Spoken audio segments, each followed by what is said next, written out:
네, 안녕하세요. 예, 정신현상학 의식장 강도 5번째 시간으로 지난번에는 이제 한 사물이 갖고 있는 하나의 다른 사물 또는 한 속성이 다른 속성과 갖고 있는 하나의 그런 이질적인 차이 이런 것들이 하나의 이제 외적인 것으로 이렇게 외부에 있는 어떤 사물과의 그런 관계로 인해서 형성된다라고 하는 그런 부분에 대한 걸 얘기했다면, 이번에는 그런 이질적인 것이 물론 외부적인 어떤 다른 사물을 통해서도 영향을 받지만은 원래는 그 자체적으로 그 이질적인 것이 생겨난다.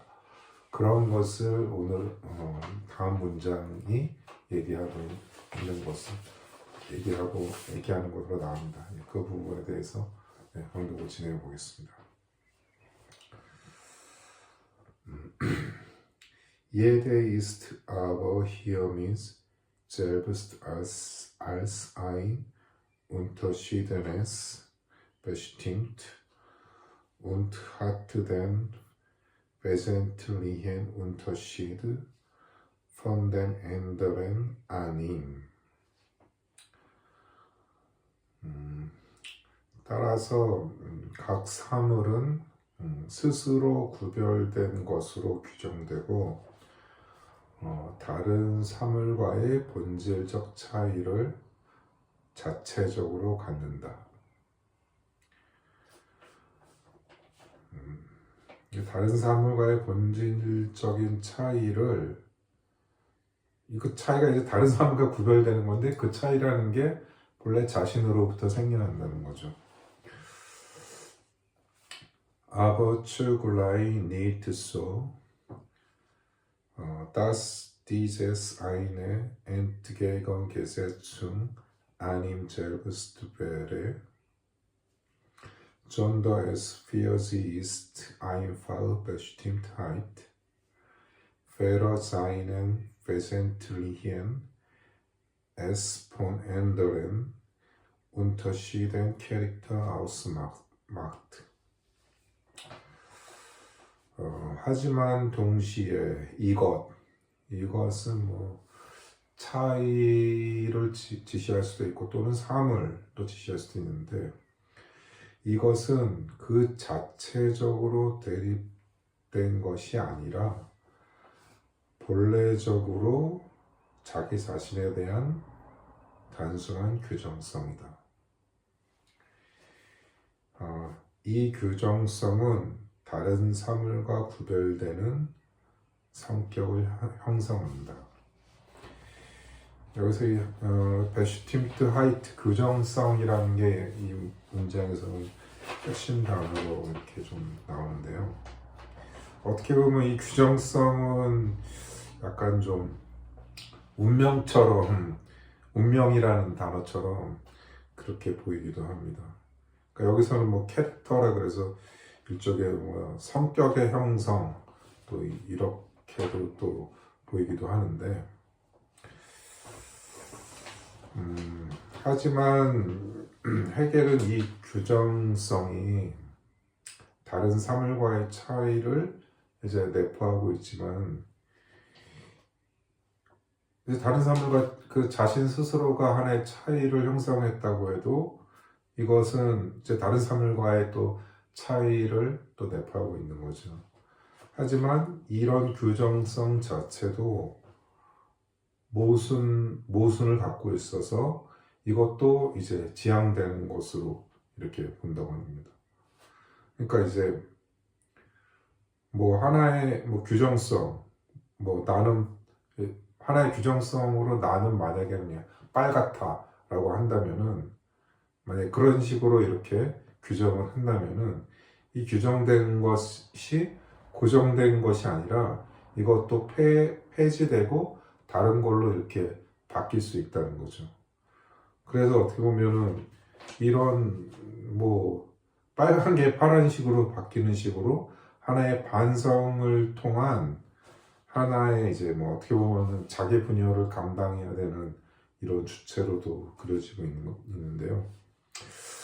한편 이건 제 생각인데 이런 규정성은 동양적 사회에서 특히 이제 주역에서는 이런 규정성은 하나의 점괘의 대상이죠. 그러니까 점괘라는 건 대상이 뭐냐면은 하나의 이제 사람의 운명을 하나의 주역적인 세계관에 맞춰서 그 주역적인 세계관 일종의 변화인데 거기에 하나의 법칙이 있는 거죠. 그 법칙이 있는데 그 법칙에 이제 입력하는 게 이제 그 사람의 이제 일시로 태어난 일시에 맞춰서 이렇게 예측을 하는 그런 하나의 이런 규정성과 좀 비슷한 면이 있습니다. 근데 해겔에서 봤을 때는 그런 규정성이라는 것은 이제 고정된 것이 아니라는 거죠. 그 자체적으로 다른 삶을, 다른 사람과의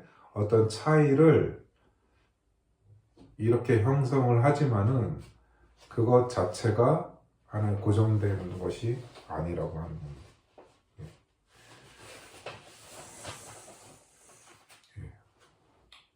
오늘 준비한 것 예전에 제가 한 5월 초에 준비했다가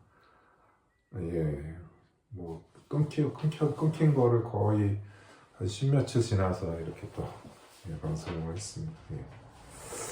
이런 방송을 제가 계속 이제 뭐 쉬는 날에 계속 정신형상 강도군 계속 진도를 쭉쭉 나가고는 있는데 이게 이제 방송을 하는 게 이렇게 또 이렇게 좀 여의치가 않은 것 같아요. 그러니까 이게 좀 사실 오늘도 방송을 하게 된 게 내일 좀 쉬는 날이라서 방송은 좀 마음에 약간 여유가 좀 있어야지 이렇게 좀 진행할 수 있는 그런 게 있는 것 같습니다. 그래서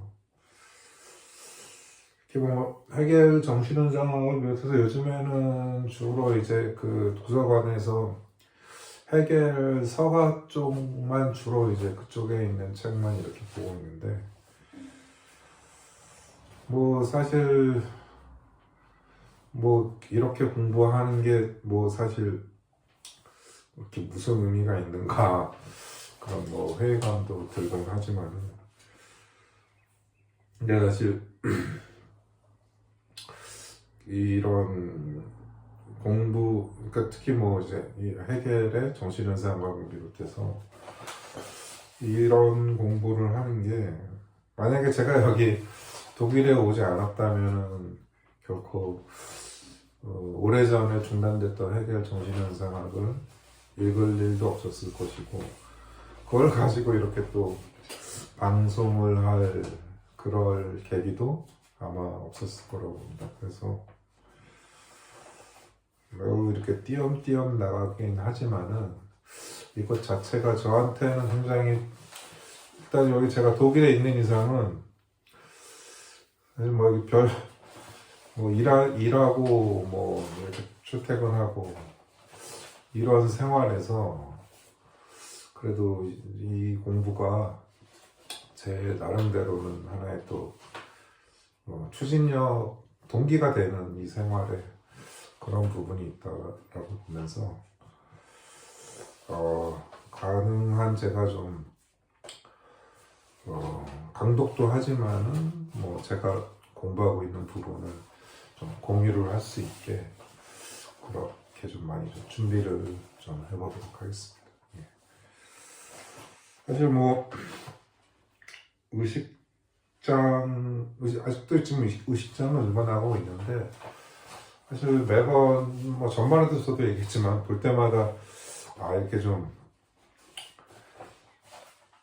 딱 와닿는 부분이 있지만은 이게 또 시간 지나고 나면은 이게 또 그냥 흐지부지 되는 그런 부분이 있어서 이 방송을 통해서 그런 공부를 이렇게 공유하는 그런 부분이 굉장히 중요하다라는 그런 생각입니다.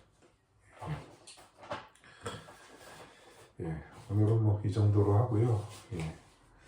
다음에 또 이어지는 텍스트로 또 뵙겠습니다. 네, 감사합니다.